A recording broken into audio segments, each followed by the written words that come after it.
Pada bulan April 2021, setelah lama pergi, aku kembali ke gereja asalku dan bertemu dengan Liu Min. Sebelum ini, Liu Min nyaris diusir karena sebagai pemimpin gereja, dia bukan hanya gagal melakukan pekerjaan nyata, tetapi juga mengangkat orang-orang menurut keinginannya sendiri yang bertentangan dengan prinsip-prinsip, melindungi antikristus dan orang-orang jahat tanpa menanganinya. Hal ini mengakibatkan berbagai pekerjaan gereja menjadi tidak efektif. Selama waktu itu, beberapa saudara-saudari bersekutu dengannya, tetapi dia tidak mau menerimanya.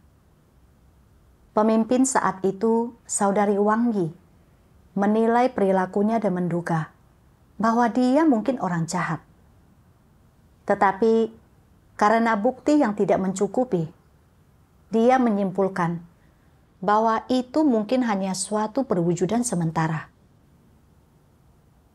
Setelah berdiskusi dengan para pemimpin dan pekerja lainnya, mereka memutuskan untuk memberinya lagi kesempatan untuk bertobat dan mengamatinya. Jadi dia tidak diusir. Suatu kali, saat mengobrol dengan Liu Min, aku bertanya kepadanya, apa pelajaran yang telah dia petik dari pengalaman itu? Kupikir, dia akan memiliki pemahaman dan pertobatan yang tulus setelah kegagalan serta penyingkapan yang begitu besar. Di luar dugaan, Liu Min berkata, aku hanya cenderung bersikap gampang marah. Lagi pula, tidak ada yang menolongku saat itu. Mendengar ini, aku berpikir, meskipun kau tidak diusir, kenyataannya kau melakukan hal-hal jahat. Mengapa kau tidak merenungkan diri dan belajar darinya? Kemudian, aku mendapati bahwa dia tidak hanya gagal mengenali dirinya sendiri, tetapi dia juga memutarbalikkan fakta dan menyebarkan rumor kemanapun dia pergi. Sehingga orang lain menjadi percaya bahwa dia telah diperlakukan tidak adil dan ditekan oleh Wang Yi. Saudara-saudari yang tidak tahu kebenaran masalah ini mempercayainya, mengira Wang Yi lah masalahnya. Kemudian, aku terpilih sebagai pemimpin gereja. Tak lama kemudian, aku melihat bahwa Liu Min mengabaikan tugasnya demi urusan pribadi. Aku menunjukkan sikapnya yang tidak bertanggung jawab dan bersekutu dengannya tentang firman Tuhan, tentang sikap yang tepat dalam menghadapi tugas seseorang. Namun, dia tidak terima dan malah berprasangka buruk terhadapku. Dalam pertemuan, dia berulang kali mengatakan kepada saudara-saudari bahwa aku terlalu menuntutnya. Perkataannya menyesatkan mereka, sehingga mereka pun berprasangka buruk terhadapku. Situasi ini membuatku merasa sangat terkekang. Aku tidak berani lagi begitu saja menunjukkan masalahnya, karena takut dia tidak akan membiarkanku dan akan terus mengusikku. Namun, Liu Min tidak berhenti melakukan kejahatan. Dia memanfaatkan berita bahwa gereja telah mengasingkan seorang saudari untuk melakukan perenungan, memutarbalikkan fakta untuk menyebarkan kebohongan dengan mengatakan bahwa para pemimpin dan pekerja secara sewenang-wenang mengusir orang dan dengan demikian menghancurkan hidup mereka. Hal ini menimbulkan kecemasan di antara saudara-saudari dan membuat mereka waspada terhadap para pemimpin dan pekerja yang menjerumuskan gereja ke dalam kekacauan. Setelah melihat parahnya situasi ini, aku menyadari bahwa ada masalah. Aku memikirkan perilaku Liu Min tentang bagaimana dia secara konsisten menolak kebenaran dan memiliki kecenderungan untuk mengkritik tindakan orang lain dan menggunakannya untuk membalas dendam. Bukan hanya dia tidak mengakui kejahatannya di masa lalu setelah diberhentikan dari jabatannya, tetapi dia terus memanfaatkan hal ini dan tidak mau membiarkannya begitu saja, menghakimi Wang Yi di setiap kesempatan, dan mengeklaim bahwa dia telah diperlakukan tidak adil.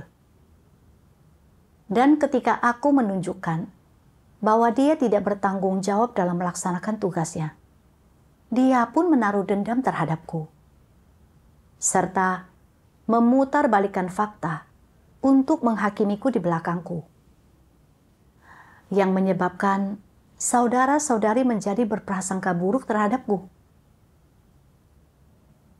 Aku juga mengetahui bahwa ketika dia menjadi pemimpin, meskipun sekelompok anti-Kristus muncul di gereja, dia bukan hanya gagal menangani mereka, tetapi juga meminta para diaken untuk lebih membantu para anti-Kristus ini dengan kasih.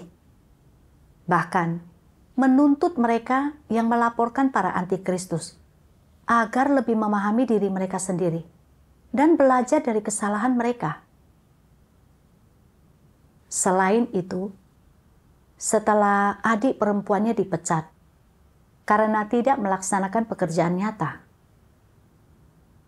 Liu Min telah beberapa kali menulis surat kepada pimpinan atas, mencecar mereka tentang alasan pemecatan adik perempuannya. Bahkan mengatakan, jika ada yang memecatku dari jabatanku, aku tidak akan membiarkan mereka begitu saja. Setelah mengetahui hal ini, aku berpikir, perilaku Liu Min bukan sekadar penyingkapan kerusakan sesaat. Ini masalah yang berkaitan dengan esensi natur dirinya. Aku membaca dua bagian dari firman Tuhan. Tuhan yang Maha Kuasa berfirman, "Semua orang yang telah dirusak oleh iblis memiliki watak yang rusak. Beberapa orang semata-mata memiliki watak yang rusak, sementara beberapa orang lainnya berbeda. Mereka tidak saja memiliki watak iblis yang rusak, tetapi natur mereka juga luar biasa kejam. Bukan saja perkataan dan perbuatan mereka menyingkapkan watak rusak iblis dalam diri mereka, lebih dari itu, orang-orang ini adalah iblis-iblis dan setan-setan yang asli. Kesalahan apapun yang telah mereka lakukan, atau hal buruk apapun yang telah mereka lakukan, orang-orang berwatak kejam itu tidak akan membiarkan siapapun menyingkapkan atau memangkas mereka. Jika ada orang yang menyingkapkan dan menyinggung mereka, mereka akan menjadi sangat marah, membalas dendam, dan tidak pernah berhenti mempersoalkan masalah tersebut. Mereka tidak memiliki kesabaran serta toleransi terhadap orang lain dan tidak bersikap sabar terhadap mereka. Prinsip apakah yang mendasari perilaku mereka?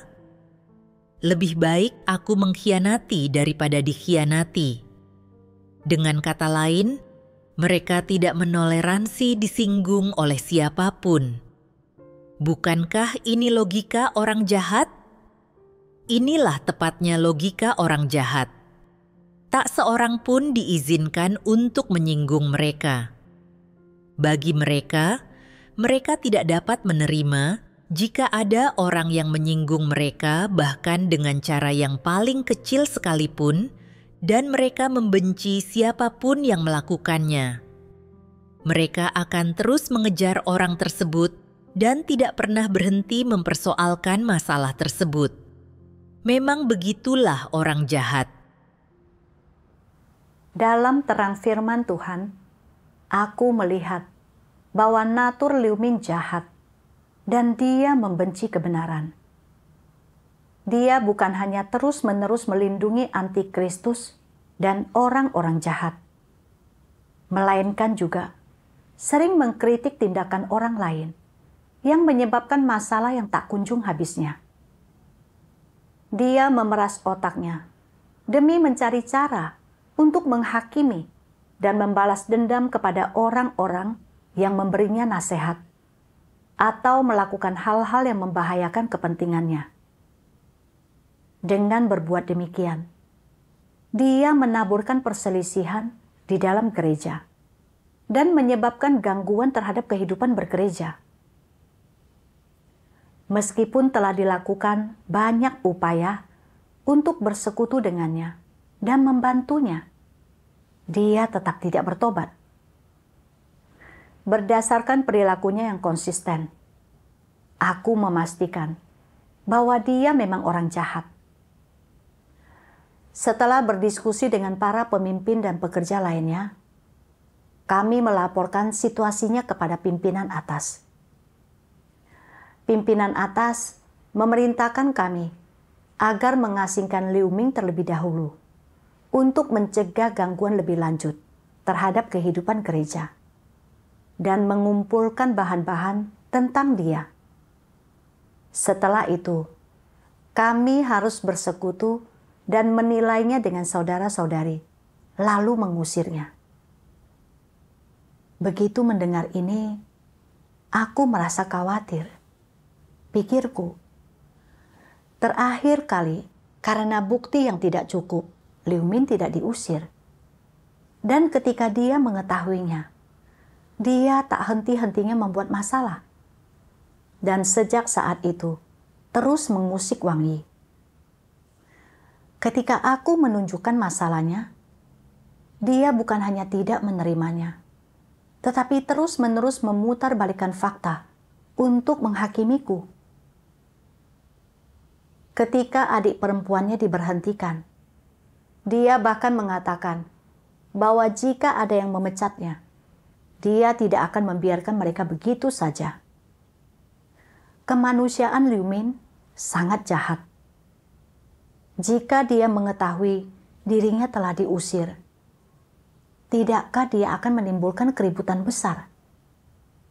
Siapa tahu hal-hal buruk apa yang mungkin dia lakukan padaku. Mungkinkah dia akan membalas dendam kepadaku? Dia bahkan tahu tempat tinggalku. Bagaimana jika dia datang ke rumahku dalam keadaan marah untuk bertengkar denganku dan menimbulkan keributan, sehingga semua tetanggaku mengetahui tentang imanku yang membahayakan diriku?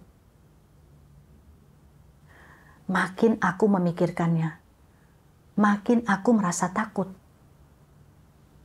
Aku tidak tahu bagaimana menghadapi situasi yang akan datang.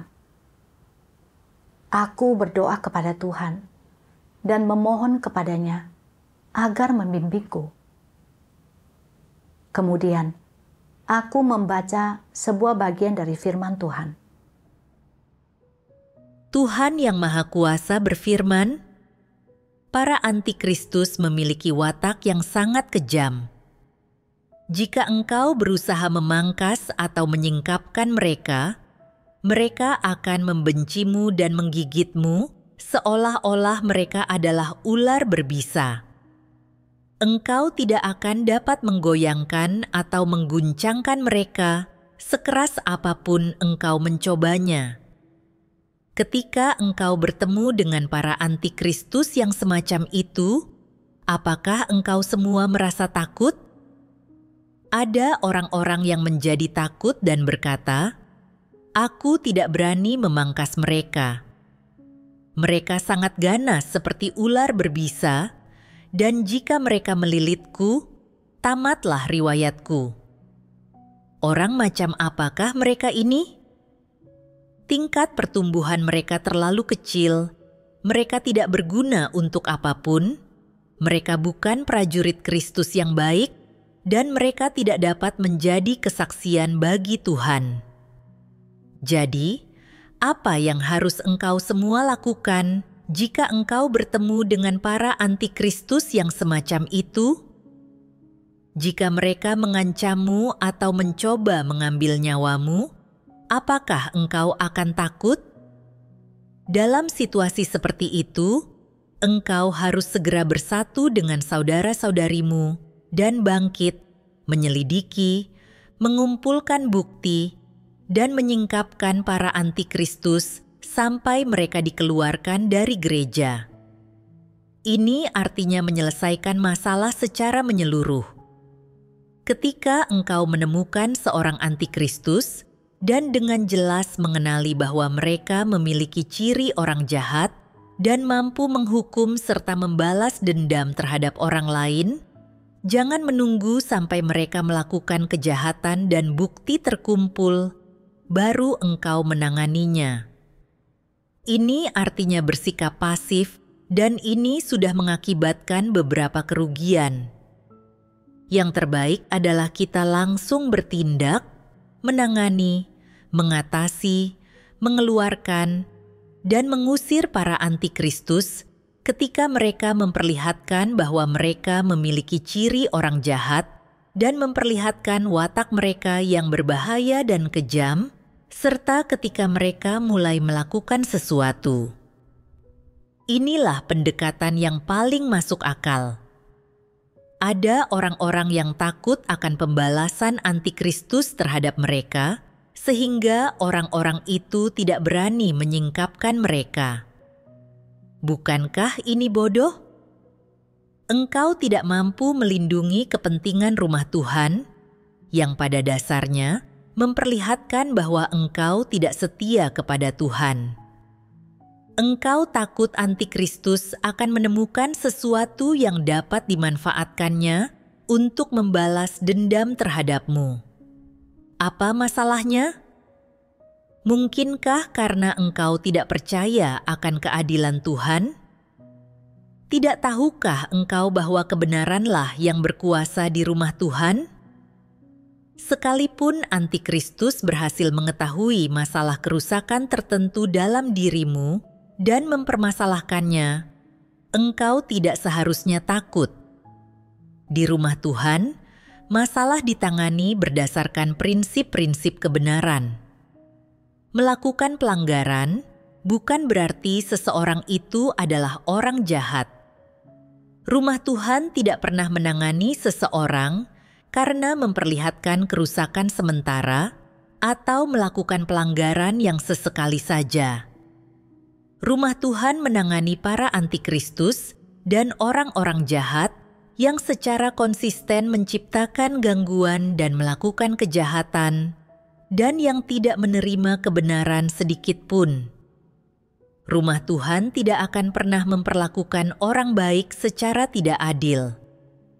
Rumah Tuhan memperlakukan semua orang dengan adil.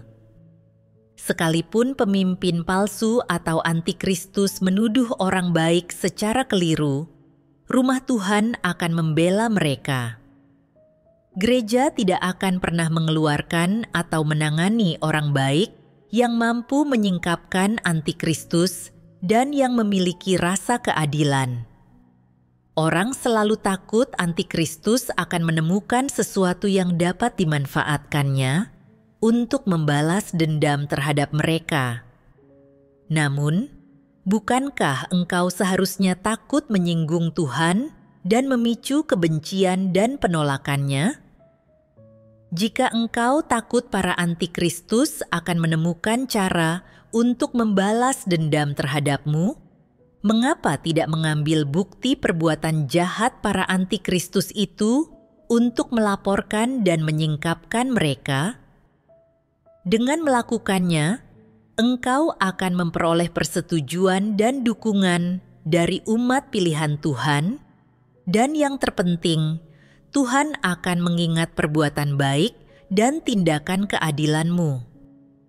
Jadi, mengapa tidak melakukan hal ini? Umat pilihan Tuhan harus selalu mengingat amanat Tuhan.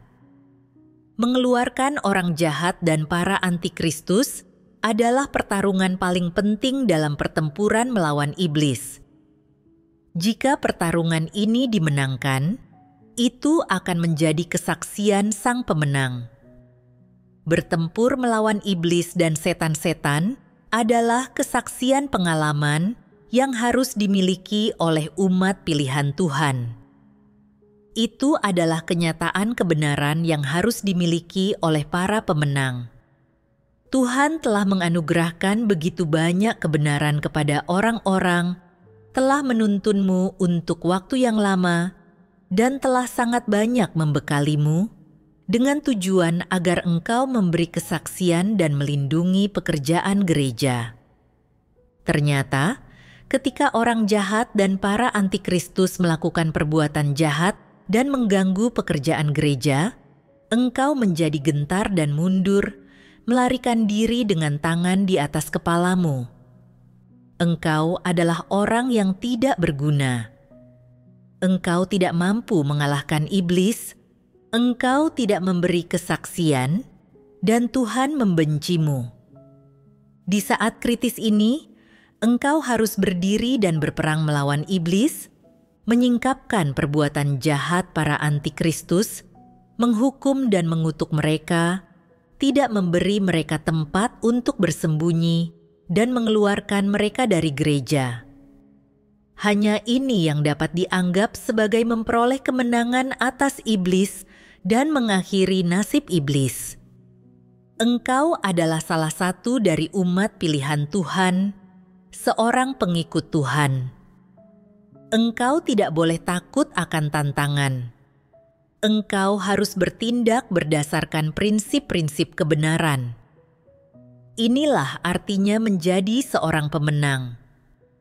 Jika engkau takut akan tantangan dan berkompromi, karena takut akan pembalasan dendam dari orang-orang jahat atau para antikristus, engkau bukanlah pengikut Tuhan, dan engkau bukanlah salah satu dari umat pilihan Tuhan. Engkau adalah orang yang tidak berguna, bahkan lebih rendah dari para pelaku pelayanan. Beberapa pengecut mungkin berkata, para antikristus sangat tangguh. Mereka mampu melakukan apapun. Bagaimana jika mereka membalas dendam terhadapku? Ini adalah omong kosong.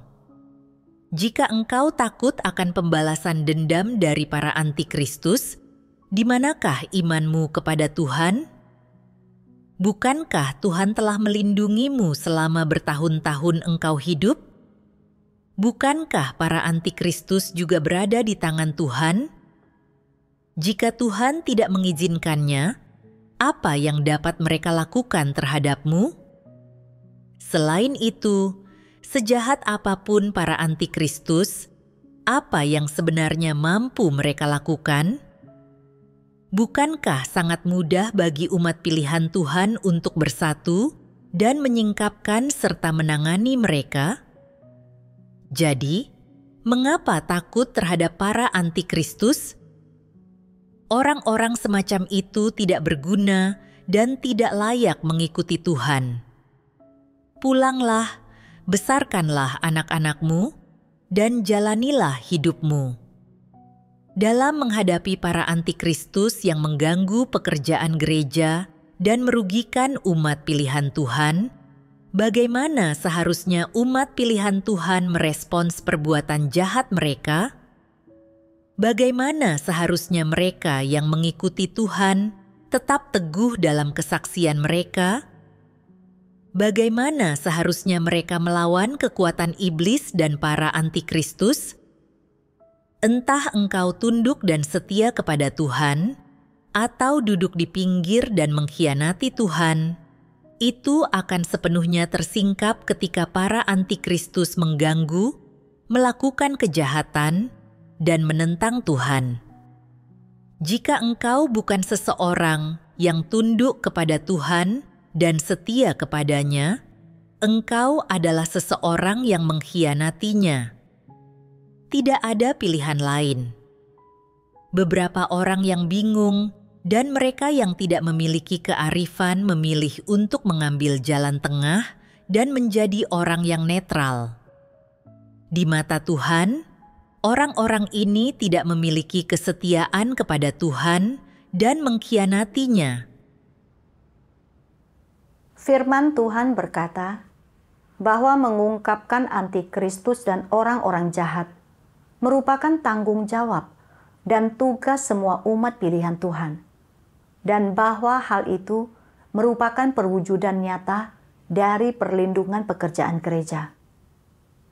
Akan tetapi, aku benar-benar takut mengungkapkan dan menangani orang-orang jahat. Aku selalu merasa bahwa begitu aku mengungkapkan mereka, mereka akan melilitku seperti ular berbisa, dan aku tidak akan mampu melepaskan mereka. Firman Tuhan berkata, tingkat pertumbuhan mereka terlalu kecil. Mereka tidak berguna untuk apapun. Mereka bukan prajurit Kristus yang baik, dan mereka tidak dapat menjadi kesaksian bagi Tuhan. Aku merasa bersalah dan sedih ketika membaca firman yang berkata, mereka tidak berguna untuk apapun. Sebagai seorang pemimpin gereja, aku seharusnya memperhatikan maksud Tuhan dan melindungi pelaksanaan pekerjaan gereja serta kehidupan bergereja yang normal. Namun, ketika melihat Liu Min menyebarkan rumor dan penghakiman di mana-mana, bahwa para pemimpin dan pekerja mengusir orang-orang tanpa didasari prinsip, yang menyebabkan saudara-saudari memiliki prasangka buruk, serta bersikap waspada terhadap para pemimpin dan pekerja, dan sangat mengganggu kehidupan gereja. Aku tidak memiliki keberanian untuk menangani Liu Min sesuai dengan prinsip. Aku takut dia akan melampiaskannya padaku dan membalas dendam terhadapku, menyiksaku, dan menyebabkan masalah bagiku. Demi melindungi kepentinganku sendiri, aku ingin bertindak seperti kura-kura. Menyaksikan orang-orang jahat mengganggu gereja, tetapi tidak menanganinya, dan tidak melindungi pekerjaan gereja tepat waktu. Aku benar-benar tidak memenuhi tanggung jawabku. Aku sangat egois, dan benar-benar seorang pengecut yang tidak berguna. Terutama ketika aku membaca firman Tuhan. Jika engkau takut akan pembalasan dendam dari para antikristus, di manakah imanmu kepada Tuhan? Bukankah Tuhan telah melindungimu selama bertahun-tahun engkau hidup? Bukankah para antikristus juga berada di tangan Tuhan? Jika Tuhan tidak mengizinkannya, apa yang dapat mereka lakukan terhadapmu? Aku merasa makin malu. Tuhan berdaulat atas segala sesuatu, dan antikristus serta orang-orang jahat juga berada di tangan Tuhan. Tanpa seizin Tuhan, mereka tidak dapat berbuat apa-apa. Aku telah percaya kepada Tuhan dan makan serta minum begitu banyak firman Tuhan. Tetapi aku tidak memiliki iman yang benar di dalam Tuhan. Aku benar-benar menyedihkan. Saat memikirkan hal ini, aku membenci diriku sendiri karena telah begitu mengecewakan dan memutuskan untuk memperhatikan maksud Tuhan dan mengandalkan Tuhan dalam mengeluarkan orang jahat ini. Jadi, aku berdoa kepada Tuhan, memohon agar Dia memberiku iman dan kekuatan, agar aku dapat berpegang teguh pada prinsip, serta tidak takut kepada orang jahat ini. Kemudian, kami mengungkapkan dan menelaah perilaku Liu Min dan mengasingkannya. Liu Min sama sekali tidak mau menerima hal ini, ataupun merenungkan dirinya sendiri. Dan dia bahkan berkata bahwa dia melakukan hal-hal ini karena saudara-saudari tidak membantunya. Dia tidak menyadari perbuatan jahatnya, apalagi menyesalinya. Saat itu, saudara-saudari tidak terlalu punya banyak penilaian tentangnya. Mereka mengira Liu Min memiliki beberapa karunia. Dia bersekutu dengan cara yang logis dan jelas, bahwa dia mampu menanggung penderitaan dan mengorbankan dirinya. Mereka memiliki kesan yang baik tentangnya. Aku merasa gelisah.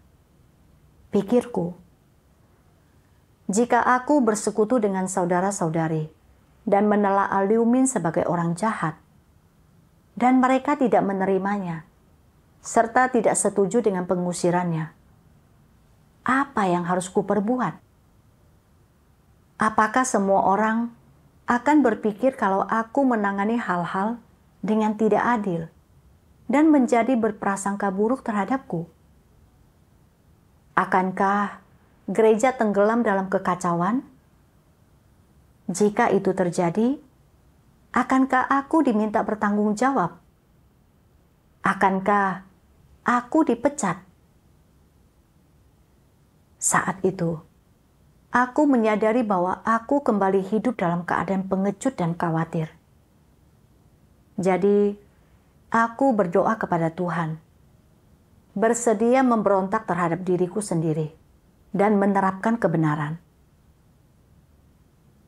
Kemudian, aku mencari cara untuk bersekutu dengan saudara-saudari supaya dapat mencapai hasil. Aku membaca satu bagian dari firman Tuhan. Tuhan Yang Maha Kuasa berfirman, persyaratan ketiga dalam tanggung jawab yang ke-12 dari pemimpin dan pekerja adalah bahwa ketika menangani kekacauan dan gangguan yang disebabkan oleh orang-orang jahat, pemimpin dan pekerja haruslah makan dan minum firman Tuhan bersama dengan umat pilihan Tuhan untuk merenungkan dan mengenal diri mereka sendiri, serta sungguh-sungguh berubah. Mereka harus mampu memimpin umat pilihan Tuhan untuk masuk ke dalam kenyataan kebenaran, menyingkirkan watak rusak mereka, sehingga umat pilihan Tuhan mampu mengikuti Tuhan, tunduk kepada Tuhan, dan bersaksi bagi Tuhan. Hanya pekerjaan semacam inilah yang sesuai dengan maksud Tuhan.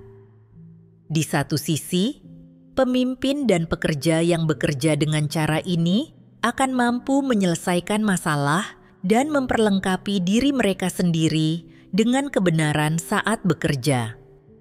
Di sisi lain, dengan mempersekutukan kebenaran untuk menyelesaikan masalah, pemimpin dan pekerja membantu saudara-saudari untuk memahami kebenaran, tahu bagaimana cara merenungkan dan mengenal diri mereka sendiri, menyingkirkan watak rusak mereka, melaksanakan tugas mereka dengan baik, tahu bagaimana cara mengidentifikasi dan memperlakukan orang, mampu mengikuti Tuhan dan tunduk kepada Tuhan, tidak dikekang oleh orang lain, serta mampu tetap teguh dalam kesaksian mereka.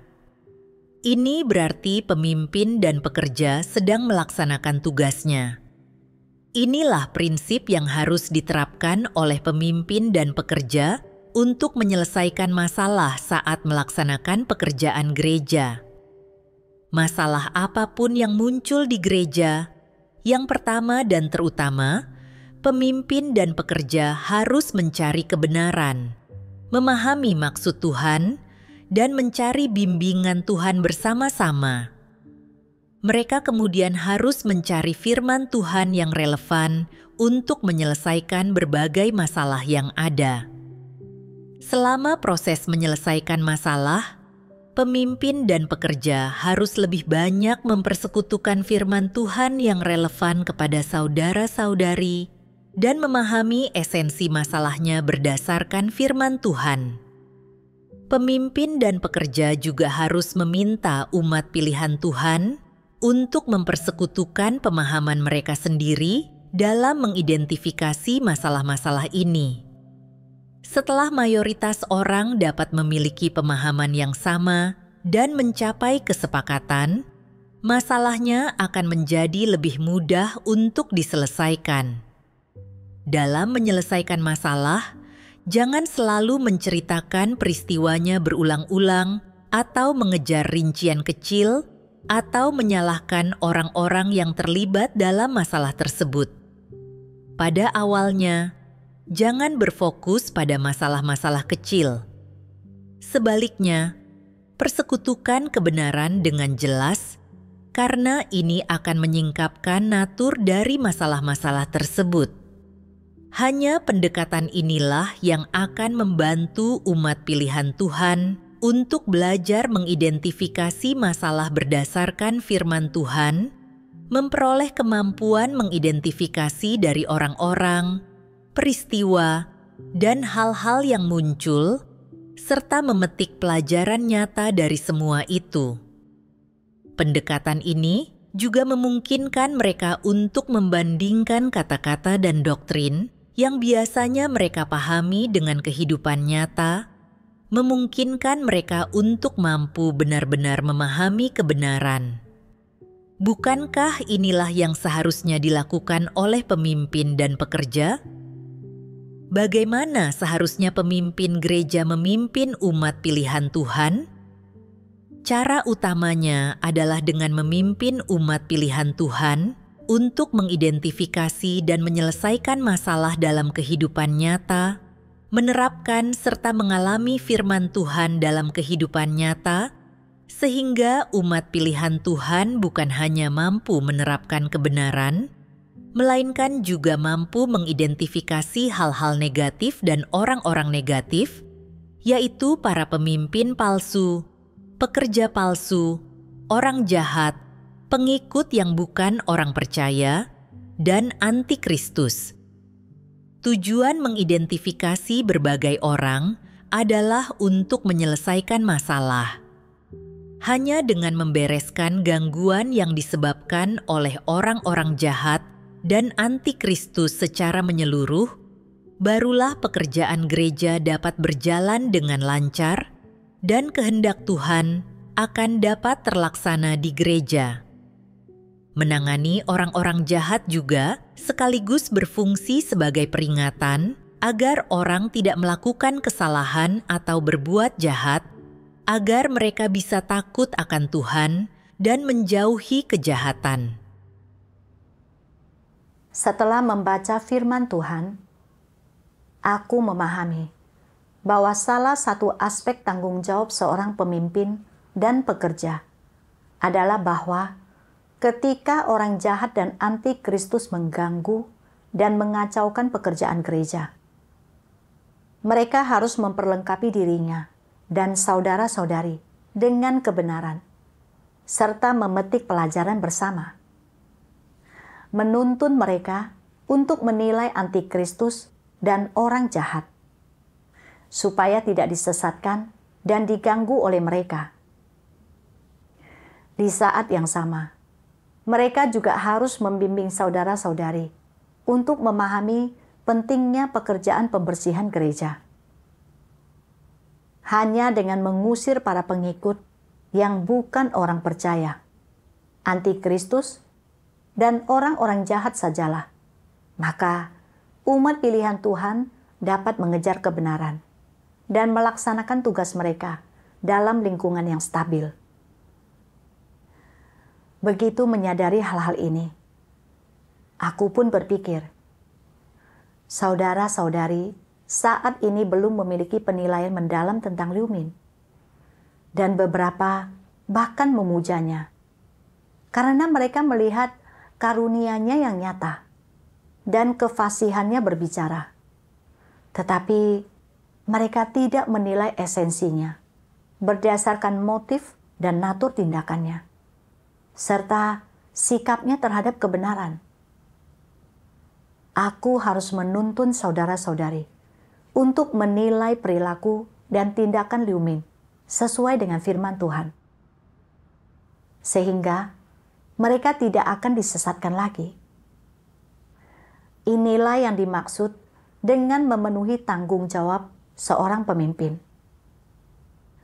Kemudian, aku mencari kebenaran tentang menilai esensi natur manusia dan mengambil contoh dari perilaku konsisten Liu Min untuk bersekutu dengan saudara-saudari. Setelah mendengarkan, mereka setuju untuk mengusir Liu Min. Beberapa saudara-saudari bahkan berkata, "Sekarang aku mengerti apa yang Tuhan maksudkan ketika Dia mengungkapkan bagaimana orang-orang jahat dengan keras kepala menolak untuk bertobat. Liu Min adalah contoh hidup." Ketika melihat hasil ini, aku dipenuhi rasa syukur kepada Tuhan, mengetahui bahwa itu adalah hasil dari firman Tuhan. Belakangan, kami bersekutu bersama dan menyadari bahwa ada maksud baik Tuhan dalam membiarkan gereja memiliki antikristus dan orang-orang jahat. Dengan Liu Min digunakan sebagai contoh nyata untuk menunjukkan kepada kita seperti apakah orang-orang jahat itu. Ini jauh lebih nyata daripada mengucapkan kata-kata teori yang kosong. Belakangan, aku juga merenungkan diriku sendiri. Bertanya-tanya, mengapa aku menjadi begitu takut dan ragu untuk berpegang pada prinsip ketika harus mengusir orang jahat?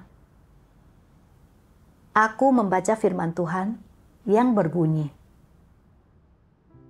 sebelum manusia mengalami pekerjaan Tuhan dan memahami kebenaran, natur iblislah yang mengendalikan dan menguasai mereka dari dalam. Secara spesifik, apa yang terkandung dalam natur tersebut?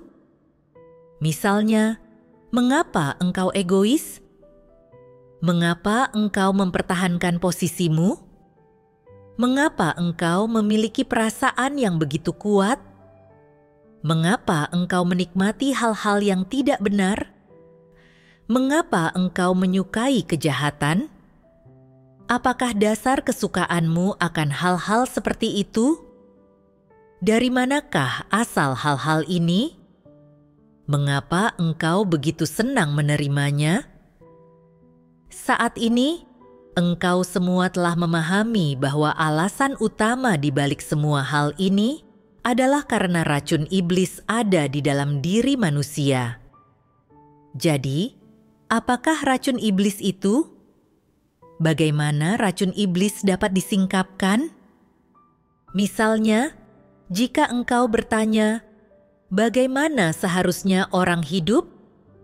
Untuk apa seharusnya orang hidup? Orang akan menjawab, jika orang tidak memikirkan dirinya sendiri, langit dan bumi akan menghukumnya. Satu frasa ini mengungkapkan sumber penyebab masalahnya. Falsafah dan logika iblis telah menjadi kehidupan manusia. Apapun yang orang kejar, mereka melakukannya demi diri mereka sendiri. Oleh karena itu, mereka hidup hanya demi diri mereka sendiri. Jika orang tidak memikirkan dirinya sendiri, langit dan bumi akan menghukumnya. Ini adalah falsafah hidup manusia, dan ini juga mewakili natur manusia. Perkataan ini telah menjadi natur manusia yang rusak, dan perkataan ini adalah gambaran sebenarnya dari natur iblis manusia yang rusak. Natur iblis ini telah menjadi dasar bagi keberadaan manusia yang rusak. Selama ribuan tahun, manusia yang rusak telah hidup berdasarkan racun iblis ini hingga hari ini.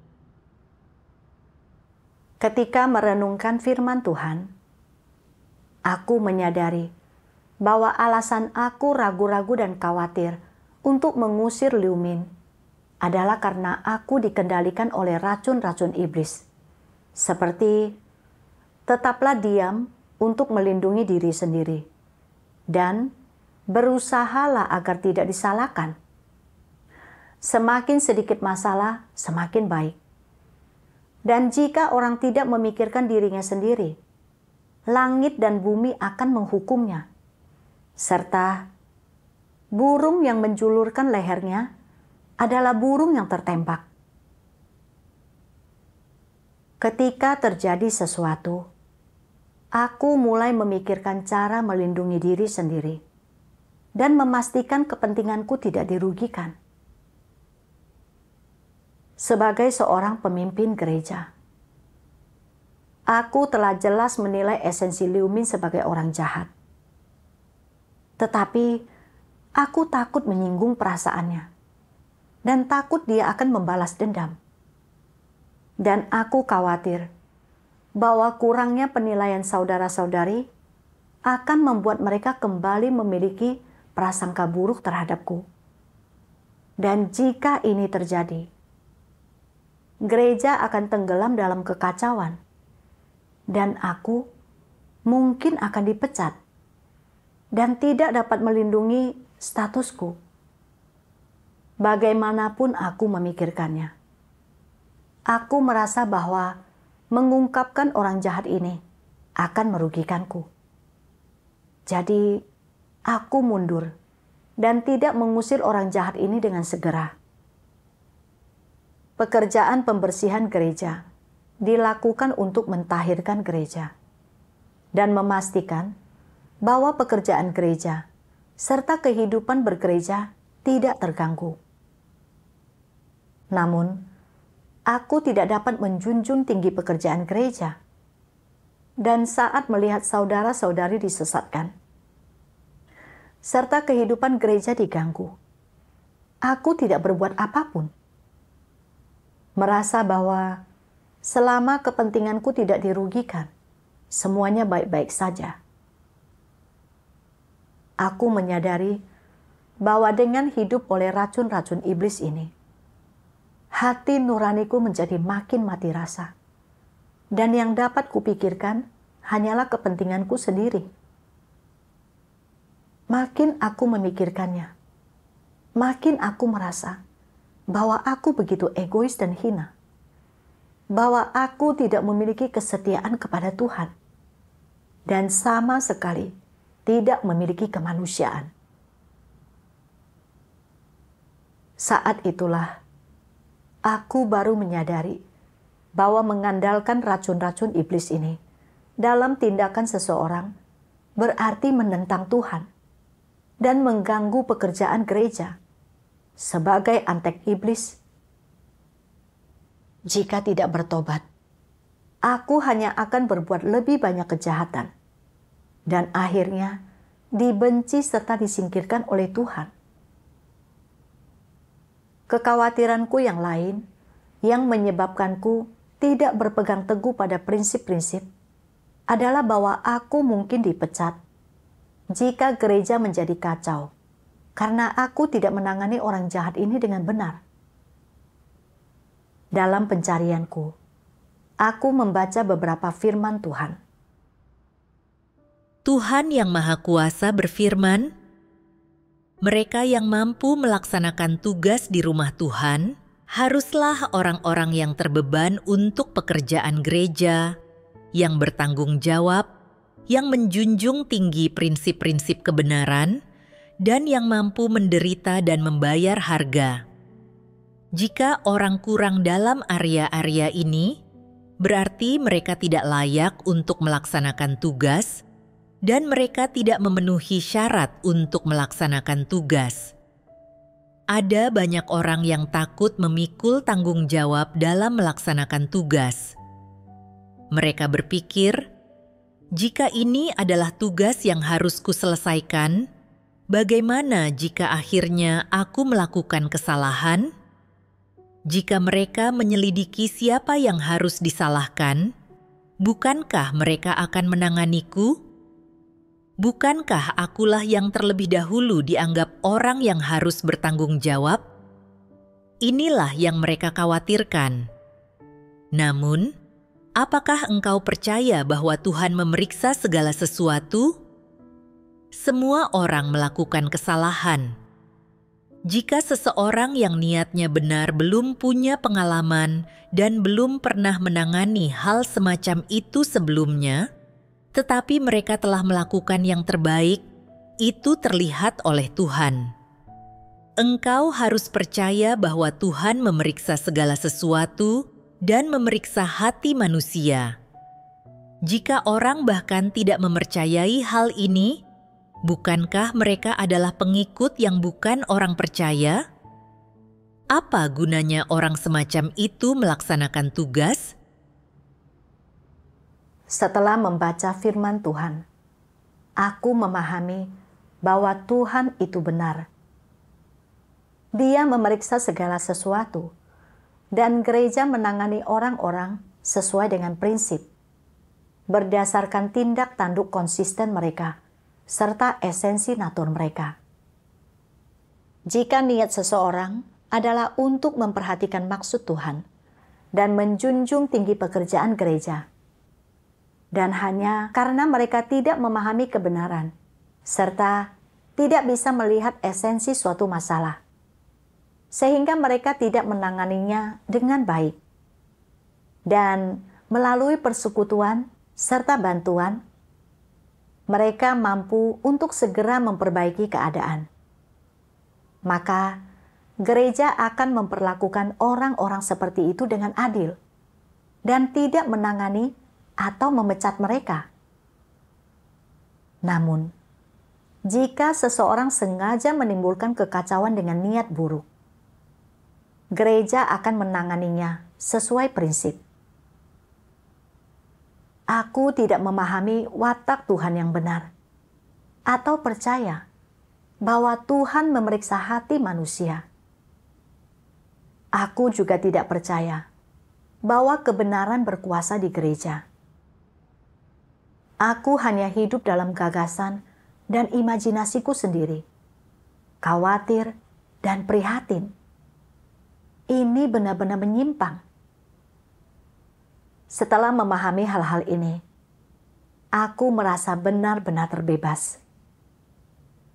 Aku juga membaca bahwa firman Tuhan berkata, "Sekarang ini, engkau sedang melaksanakan tugasmu di rumah Tuhan." Apa prinsip pertama melaksanakan tugas? Pertama-tama, engkau harus melaksanakan tugas dengan segenap hatimu, mengerahkan segenap upayamu, dan melindungi kepentingan rumah Tuhan. Ini adalah prinsip kebenaran, prinsip yang harus kau terapkan. Firman Tuhan menunjukkan jalan penerapan kepadaku. Di kemudian hari, setiap kali aku menghadapi masalah, aku harus memperhatikan maksud Tuhan, bertindak sesuai dengan prinsip kebenaran, dan menjunjung tinggi pekerjaan gereja. Inilah pelaksanaan tugasku. Kemudian, bersama seorang saudari yang menjadi rekanku, aku mengungkapkan perbuatan jahat Liu Min dan mengumumkan pengusirannya. Meskipun masih memiliki beberapa kekhawatiran, aku memikirkan tentang firman Tuhan. Tuhan yang Maha Kuasa berfirman, "Engkau semua mengatakan bahwa engkau mempertimbangkan beban Tuhan dan akan membela kesaksian gereja, tetapi siapakah di antaramu yang benar-benar mempertimbangkan beban Tuhan? Tanyakanlah kepada dirimu sendiri, apakah engkau seseorang yang telah menunjukkan pertimbangan akan beban Tuhan? Dapatkah engkau melakukan kebenaran untuk Tuhan? Dapatkah engkau berdiri dan berbicara bagiku? Dapatkah engkau dengan teguh melakukan kebenaran? Apakah engkau cukup berani untuk melawan semua perbuatan iblis? Apakah engkau mampu menyingkirkan perasaanmu dan menyingkapkan iblis demi kebenaranku? Dapatkah engkau membiarkan maksud-maksudku dipenuhi di dalam dirimu? Sudahkah engkau menyerahkan hatimu pada saat-saat paling krusial? Apakah engkau seseorang yang mengikuti kehendakku? Tanyakanlah pertanyaan-pertanyaan ini kepada dirimu sendiri dan seringlah memikirkan tentang hal ini. Pertanyaan Tuhan dalam firman-Nya mencakup harapannya bagi manusia. Tuhan berharap agar kita dapat memperhatikan maksud-Nya, menjunjung tinggi prinsip-prinsip, dan punya keberanian untuk mengungkapkan orang-orang jahat. Aku tidak bisa mengecewakan Tuhan lagi. Aku harus menerapkan kebenaran dan menjunjung tinggi pekerjaan gereja. Jadi, aku menyatukan hati dan pikiranku dengan saudari yang menjadi rekanku. Lalu kami berdoa. Dengan berdasarkan firman Tuhan, kami mengungkapkan dan menelaah masalah-masalah Liu Min. Meskipun dia masih belum mengenal dirinya sendiri, dia tidak bisa berkata apa-apa. Melihat hasil ini, dalam hati aku hanya bisa bersyukur kepada Tuhan. Setelah pengalaman ini, aku makin beriman kepada Tuhan dan makin memahami watakku yang rusak.